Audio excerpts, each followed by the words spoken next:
Imagine, tu es l'homme le plus puissant du monde. Tu règnes sur le plus grand empire de la planète. Et une banale dispute de supporters de foot manque de te coûter le trône. Et la vie. Bienvenue à Constantinople en 532 après Jésus-Christ. Découvrez la révolte de Nika, l'émeute la plus meurtrière et la plus double féèque de l'Antiquité tardive. Pour comprendre ce qui va se passer, il faut savoir une chose. À Constantinople, l'hippodrome, c'est tout.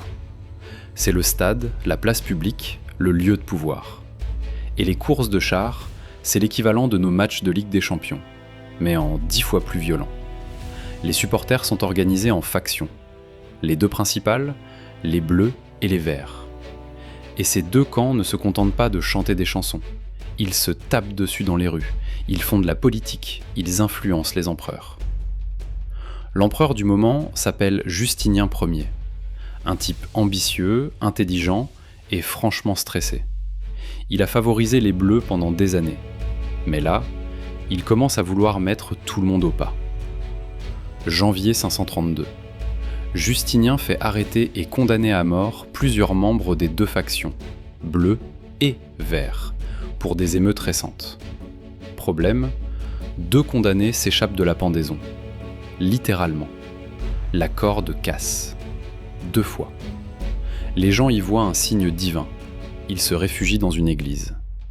Et là, quelque chose d'incroyable se produit. Les bleus et les verts, ces ennemis jurés, s'unissent. Pour la première fois de leur histoire, ils font front commun pour réclamer la grâce des 2 fugitifs. Justinien refuse. Et c'est là que tout dégénère. Lors de la course suivante à l'hippodrome, les supporters scandent un seul mot, en boucle. Nika, Nika, Ka, Nika. Nika, en grec, victoire. Mais ce soir-là, ce n'est pas la victoire sur la piste qu'ils réclament. C'est la chute de l'empereur. Ce qui suit est une semaine de chaos total. Les émeutiers prennent le contrôle d'une grande partie de la ville. Ils libèrent les prisonniers. Ils incendient les bâtiments officiels. La grande basilique Sainte-Sophie, brûlée. Le palais impérial, attaqué. Et comme si ça ne suffisait pas, les factions trouvent un rival à Justinien. Un neveu de l'ancien empereur, Hippace, qu'il proclame nouvel empereur à la va-vite dans l'hippodrome. Justinien, lui, est dans son palais, entouré de généraux paniqués. Et là, il envisage de fuir. Des bateaux sont prêts dans le port, c'est terminé pour lui. Sauf qu'il y a une personne dans la pièce qui n'est pas d'accord. Théodora, l'impératrice. Ancienne actrice, fille d'un dompteur d'ours de l'hippodrome, oui, vraiment, devenue l'une des femmes les plus puissantes du monde. Et devant tous ces généraux qui veulent fuir, elle se lève et dit, et ça c'est rapporté par l'historien Procope, un contemporain, quelque chose qui restera dans l'histoire. Pour un homme né dans ce monde, mourir est inévitable. Mais pour un homme qui a régné, être exilé est insupportable. Moi, je ne fuirai pas. Ceux qui veulent fuir peuvent le faire. Quant à moi, j'aime cette vieille maxime. La pourpre impériale est le plus beau des suaires. En gros, je préfère mourir impératrice que vivre en exil. Justinien reste. Le général Bélisaire, le meilleur militaire de l'Empire, prend les choses en main. Les émeutiers se sont regroupés dans l'hippodrome, autour de leur faux empereur, Hippace. Ils pensent avoir gagné. Bélisaire fait fermer toutes les sorties, et il envoie ses soldats à l'intérieur. Ce qui se passe ensuite est brutal.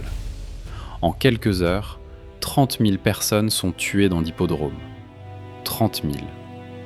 Dans un seul endroit. C'est l'un des massacres les plus meurtriers de toute l'Antiquité. Hippace est capturé, exécuté. Les factions sont brisées.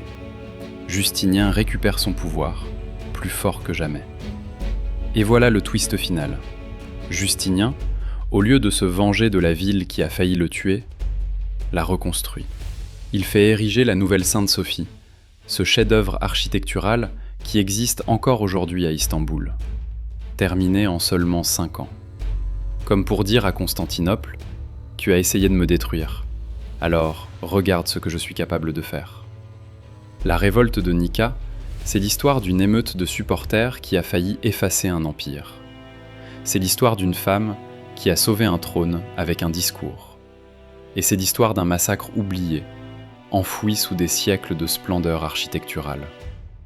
Pas mal pour une dispute à l'hippodrome.